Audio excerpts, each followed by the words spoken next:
পাঠ 10 জ্বর তার প্রশ্ন উত্তর নিয়ে আলোচনা।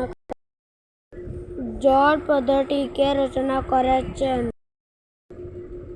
জ্বর পদ্যটি রবীন্দ্রনাথ ঠাকুর রচনা করেছেন। Number question. আকাশ ভেঙে পড়ে বৃষ্টির সঙ্গে আজকে আসে। আকাশ ভেঙে পড়ে বৃষ্টির সঙ্গে আজ ঝড় এসেছে।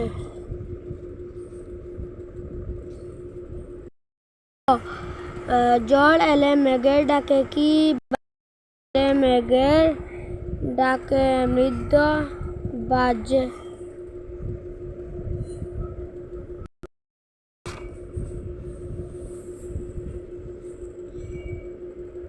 গলম্বা ঝড় এলে তার সঙ্গে কে আসে? ঝড় এলে তার সঙ্গে বৃষ্টি আসে। এলোমেলো চিন্তা কথা আসে। বড় বাড়ি ভাঙা বাটিয়া কিসের? বড় বাড়ির ভাঙা বাটি হাওয়ার হাঁক উঠে। ঝড় বলবে তুফান বা প্রচণ্ড বায়ুপ্রবাহ, বিদ্যুৎ প্রবাহ বা খেল। ঝাপসা ধেনু গরু বা গাভী। বাধা জল আটকানোর জন্য আলো বা চিড়ি।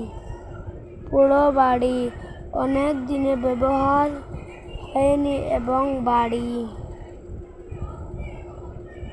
ভীত বলবে ভীত এবং ভিটা।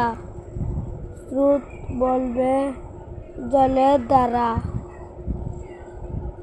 উড়িয়ে অর্থ চাদর বা উড়ি।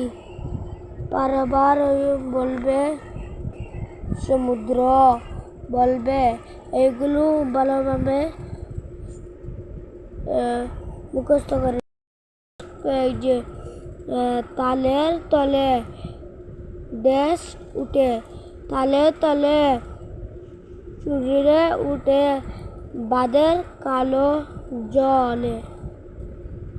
সাইটে দিয়ে দিচ্ছে, এখান থেকে লিখে নেবে। কলম্বা আজ যে আমরা সমুদ্র মন দেশ মেলে আসে, এখান থেকে নিবে এটা। আসন মেলে আসে।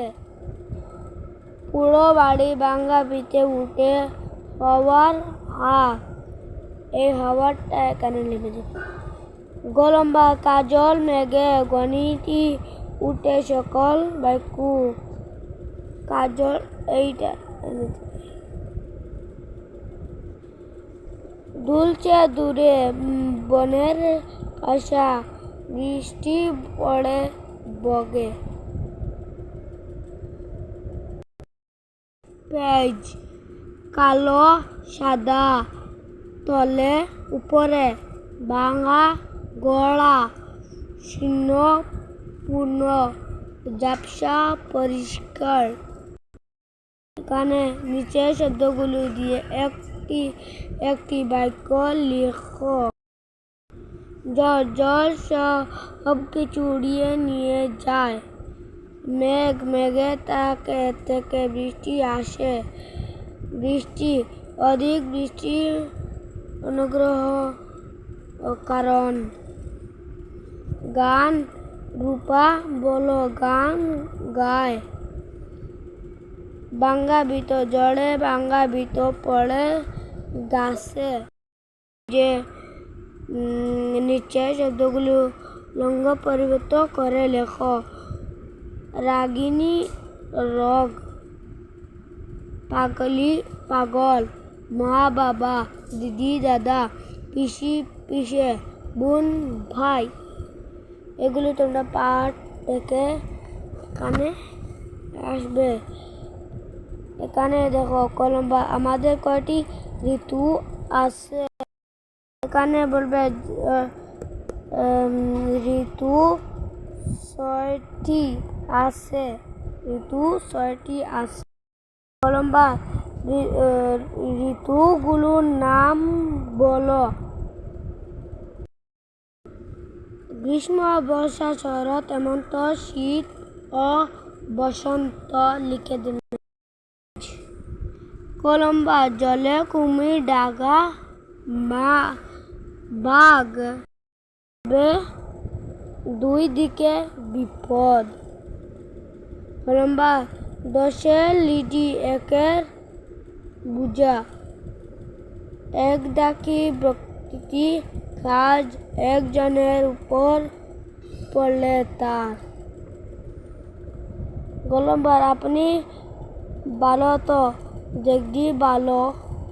উত্তর মানে নিজে ভালো হলে সবাইকে ভালো মনে হয়। কলম্বার মশা মরতে কেমন দাগা। উত্তরে বলবে ছোট কাজের জন্য বড়টি বড় আয়োজন। নাচতে না জানলে উঠোনে বাঁকা। উঠোনে নিজের ত্রুটির জন্য অনেকে দায়ী করা। এখান থেকে জল, গাছপালা, জল, মেঘ এমনটি বাক্য রচনা করো। কলম্বায় শুদ্ধ দিন দিবে সে করে দিছে জলে হাওয়া বয় বেগে তারে ওই জাগে। কানে দিবে গাছপালা নড়ে চড়ে তোমার কথা মনে পড়ে। কলম্বা গাছে গাছে দেওয়া।